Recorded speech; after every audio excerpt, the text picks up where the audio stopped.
Décidément, ce Paris-Nice sourit aux sprinteurs français. Si Arnaud Démare, vainqueur de la première étape, a été contraint d'abandonner aujourd'hui, Nasser Boigny, lui, a pris sa revanche. Déclassé du sprint il y a 2 jours à Commentry au profit de Michael Matthews, le coureur de la Cofidis signe à Romans-sur-Isère son 3e succès dans un Paris-Nice. Il s'agit également de sa 2e victoire cette saison sur le World Tour.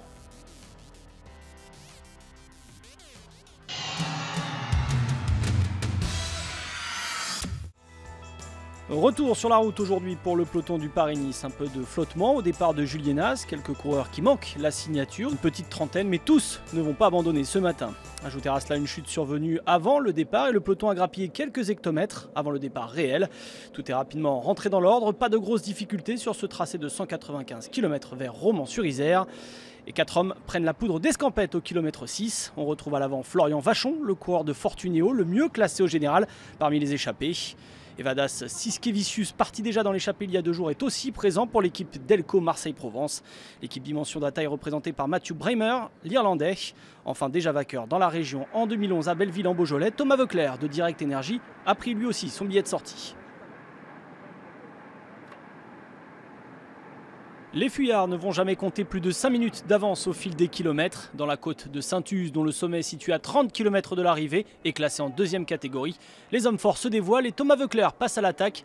Il lâche 1 à 1 ses coéquipiers de fortune. Le dernier à s'accrocher, c'est Siskevicius, le Lituanien, qui va prendre le maillot à pois au soir de cette 4e étape. Dans la plaine, des bordures apparaissent dans le peloton, moment choisi par 3 hommes pour partir en contre-attaque. Il s'agit du coéquipier de Voeckler, Sylvain Chavanel, épaulé par Seb Van Mark et Delio Fernandez. Les 3 hommes possèdent encore 20 secondes à moins de 5 km de l'arrivée. Le peloton, qui a perdu plusieurs unités, a du mal à s'organiser. Les Katusha et les Cofidis de Boigny prennent la poursuite en charge et reprennent les 3 fuyards à 500 mètres de la ligne d'arrivée. Le sprint, lui, est décousu, mais Boigny le règle devant le Belge Edward Theuns et l'Allemand André Greipel.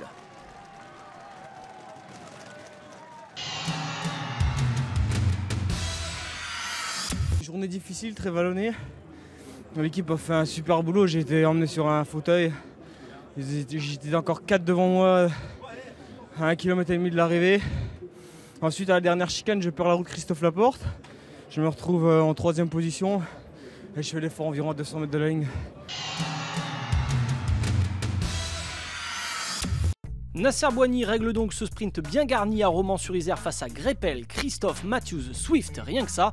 Kittel, en difficulté dans la dernière ascension de la journée, lâché, a fini dans un groupe un peu plus loin. Au général, position inchangée, Matthews possède toujours un petit tapis de secondes sur Dumoulin, 14 pour être exact, et domine un groupe de 3 hommes à 19 secondes. Demain, place au Mont Ventoux, mais à 120 km de l'arrivée, le Mont Chauve ne sera pas le théâtre d'une grande bagarre, peut-être d'un écrémage important dans le peloton sur ses pentes moyennes de 9,3%. De Saint-Paul-Trois-Châteaux dans l'Ardèche, on prendra donc la direction de Salon de Provence dans les Bouches-du-Rhône, 198 km, en passant par le Vaucluse avec sur la dernière partie 3 cols ou côtes de 2e catégorie. La victoire se jouera entre baroudeurs qui visent une place au général.